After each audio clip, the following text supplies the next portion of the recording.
Today, I want to take a step back and look at the rare earth minerals and what's going on with China and the rest of the world.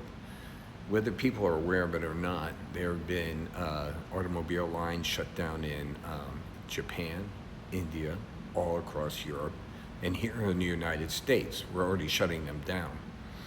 I saw a gentleman speak the other day about the magnets and the rare earth minerals, and he says even if they approve everything today, and this was like 2 days ago, he said, we're 30 days away from deliveries. And he says, and trust me, he says, in this 30 days, we're going to see a lot more production lines shut down. So when you look at the China-American deal, and I'm not here to talk about that, I know they say it's 55%, but if you go through and you do it on a weighted average of the exports or the imports coming in from China, someone said today that it's a blended 33%, and ours is 10%.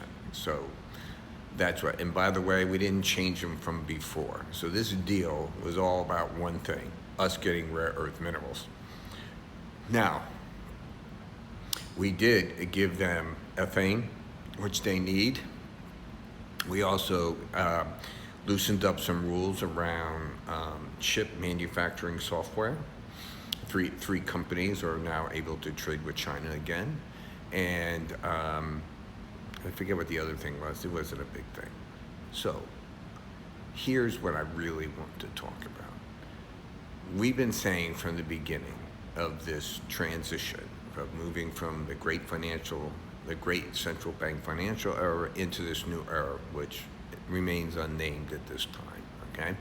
And that we're in a 15-year transition period. We said the other day in another video that America, just to rearrange all the supply chains, we need $2.9 trillion. And as you know, we actually really don't have that much money. Then that's not talking about building anything. So let's specifically look at why the rare earth minerals is going to change us, our government, the way we fund things, and the way we build things. Because rare earth minerals is incredibly expensive to build these plants. We're talking billions of dollars in years to do, okay? We did a video before, starting in 2010, when we realized, and why 2010? Because the Japanese and the Chinese had a little spat back then, and the Chinese cut off their rare earth minerals.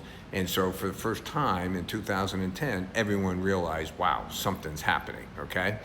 And so in 2010, since then, I think it's in the video, 142 rare earth mineral mines have been approved in America, okay? 0 processing plants. Now, why this? Because one, it takes billions to build it. Okay, it's dirty, it needs a lot of water. You know, you're talking about extraction, all right? This is not easy. And it's very, very messy. And guess what? The profit margins are tiny. So there's no company that you can sit there and say, oh, well, go build us a rare earth mineral processing. And be like, why? It does nothing. It ruins my profit margins. It's crazy for us to do this. So what do we do as a country when this is critical material for our total economy? And what we said from the beginning in our narrative, that because of the competition for capital, so the whole world needs money, we need money, everybody needs money. Everyone has to redo their supply chain. Everyone's got to figure out the rare earth mineral. Everyone's got to spend huge amounts of money. So that means that governments are going to be competing with companies. So if you have governments in Europe, Japan, Southeast Asia, going out there and building facilities, and we're saying, well, do we have a corporation that wants to build it? What's going to happen? Okay? So to me, this whole last month or month and a half, whatever it is, over the rare earth mineral is a good thing. It should be a wake-up call for us, right? So we should be saying here, as a government, we're going to fund building a rare earth mineral plant, okay? It's like Biden in the infrastructure bill funded a dynamite plant. We don't have a dynamite plant. Biden funded 2 small 1,000-pound a year rare earth mineral plants. One's coming on in 26, the other one's coming on in 27, okay? One F-35 gets 918 pounds of rare earth minerals, okay? This is critical to us survival as an economy. I mean, there's no way that Trump could continue with his attacks on China when they cut this off. Now remember something, in this deal, they're reviewing all the licenses and they have asked for all the customers of the people that they're sending the rare earth minerals to in Japan, Europe, and the United States. Because, as you know, America says, oh, they're dual use technology.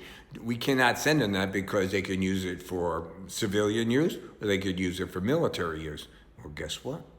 China's saying, show us your customers, show us what you're putting it into. We want to make sure you're not doing any military stuff, just like you do to us. So, we got 6 months, which is not nearly enough time. And so what we have to start thinking about here is how do we prioritize what we need, fund it, get the people to start building it, and go from there, okay? So when I said we have a 10 to 15 year transition into the new world, we have a 10 to 15 year transition. We're in year one, okay? Year one. We have to start thinking about this and say, how are we going to do this? Look how this is affecting us. Last year, or the year before, Biden's last year, we convinced Australia to cancel their $66 billion nuclear submarine deal with France and agree that we would sell them 5 submarines. As of yesterday, we are saying we're pulling out of the deal, okay?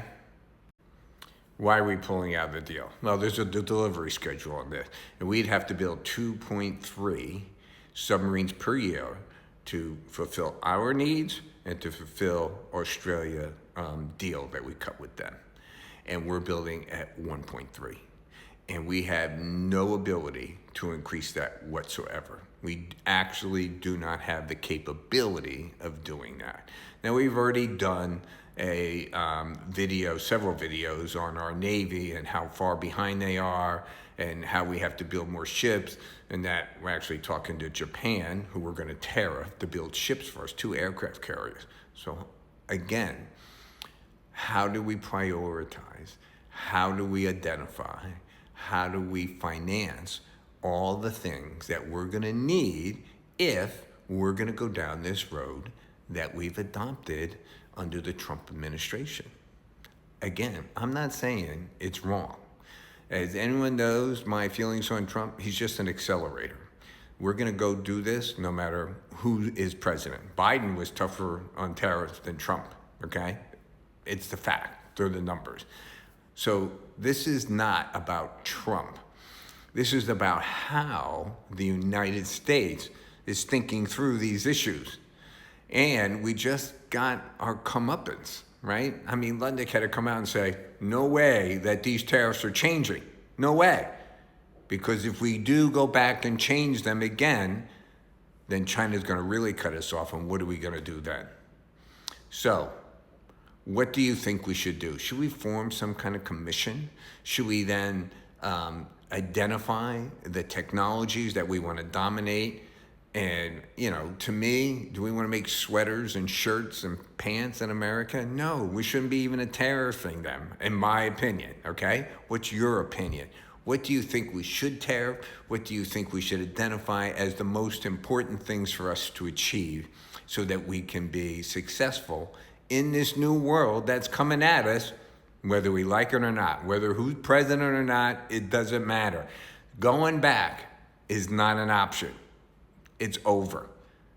Tell me in the comments what you think. Tell us what we should do. Thank you for following, and like and follow.